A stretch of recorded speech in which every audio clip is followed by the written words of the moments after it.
Kamakura is a coastal town in the Kanagawa Prefecture. It's less than an hour south of Tokyo. At one point, this town became Japan's political center, but after the decline of the Kamakura government in the 14th century, it was established in Kyoto. Today, Kamakura is a small city and very popular tourist destination. Sometimes people call it the Kyoto of Eastern Japan.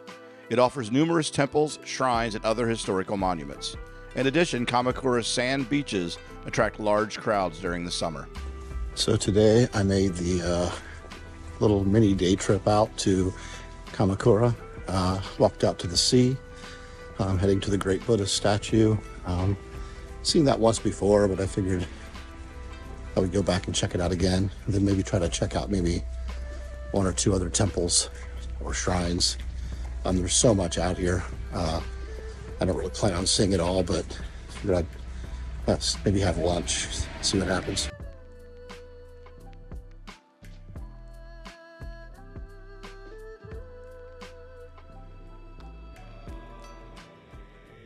The Great Buddha of Kamakura is a bronze statue which stands on the grounds of the Kodokuin Temple.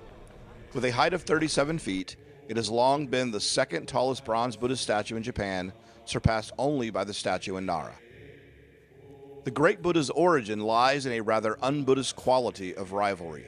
The first shogun, Yoritomo Minamoto, was present at the unveiling in 1195 of what is still Japan's largest Buddhist statue in Totaiji Temple in Nara.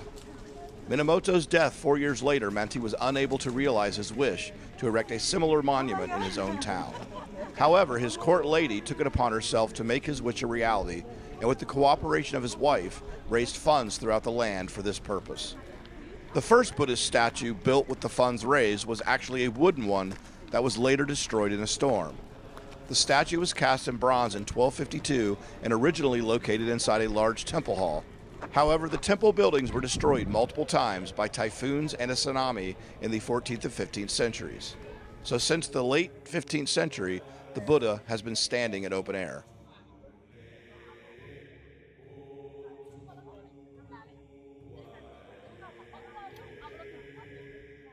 While not as big as the Buddha in Todaiji Temple in Nara that inspired it, the Kamakura Great Buddha is considered superior in terms of artistry.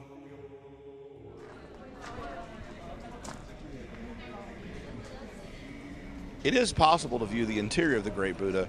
Contrary to what you might think, the Kamakura is hollow within. You could even see two windows in the back of the statue.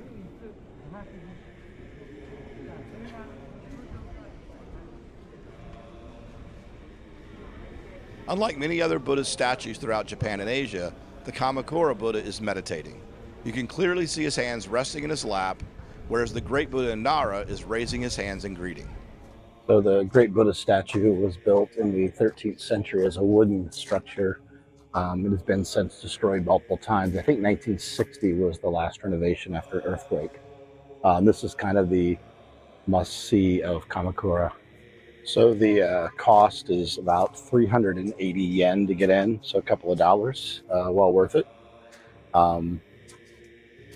So really not, too much to see here. It's very nice, but there's about probably 15 or 20 temples in the area. So I think after this, after wandering around a little bit, I'm going to head to either to another temple, maybe try to find some food.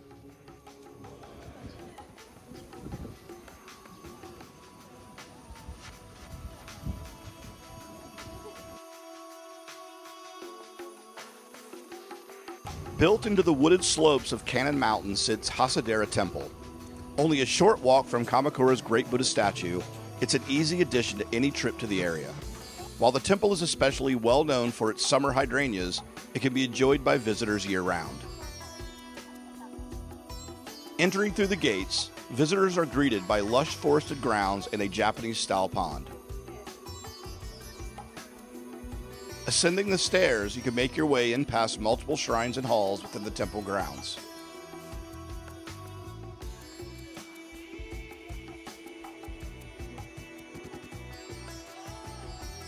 Along the path, I found an ensemble of 3 Jizo statues. According to religious beliefs, Jizo is a Buddhist deity believed to protect unborn children and give prosperity to one's descendants. One of the first stops along the path is Jizo-Do Hall. It lies midway up the stairs on the way to the main hall. This sacred area is dedicated to Jizo, the patron protector of children.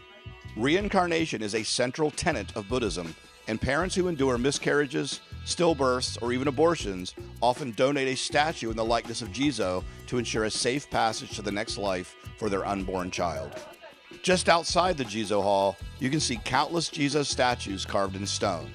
It is estimated that over 50,000 Jizo statues have been donated to Hasedera since the end of World War II. Most of these statues only remain in the temple for about a year before being removed to make way for newer statues. At the top of the hill sits three main buildings. The first is the Amida-do Hall, which houses a 3-meter-tall Amida Buddha statue, said to be able to ward off bad luck. The last of the three houses is the temple's official Canon Museum for those with an eye for history.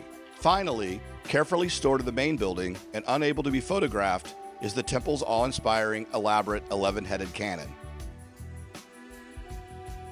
This scenic view from the observation platform on the upper ground is recognized as one of the most picturesque spots in Kamakura.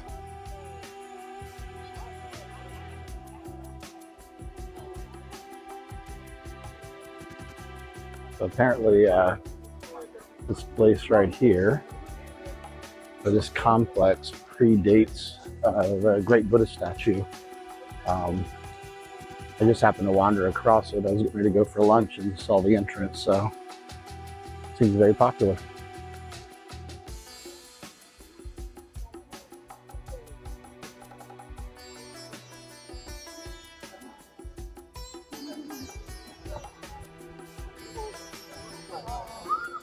To be honest, I think I've had enough of crowds for today. It is a Saturday, so I do think it's a little more crowded than it would normally be. That's what made Nagano and Matsumoto so nice, is it just really wasn't crowded at all. But this is a pretty popular place.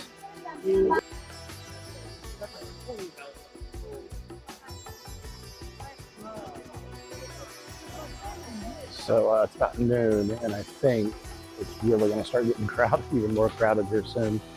So something to think about. But I mean, I only saw really 3 things. There's probably, I have to look on the map, but at least 20 more. So I imagine when people come here, they come for a full day. I just kind of wanted a half day, so.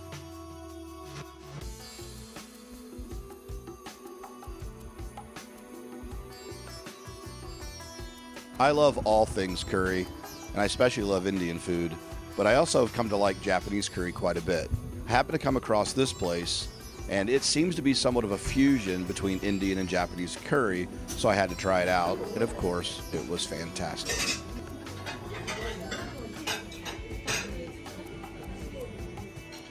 One of the reasons I decided to make this a half-day trip to Kamakura from Tokyo was that I knew it was going to be very busy since it was a Saturday. Plus, I have a Shinjuku food tour later in the evening. You could definitely spend an entire day here. In fact, I would say you could probably stay here for a few days. I saw 2 of the 22 UNESCO site temples, and there was just a lot of other things I could have done. But in the end, I loved the trip.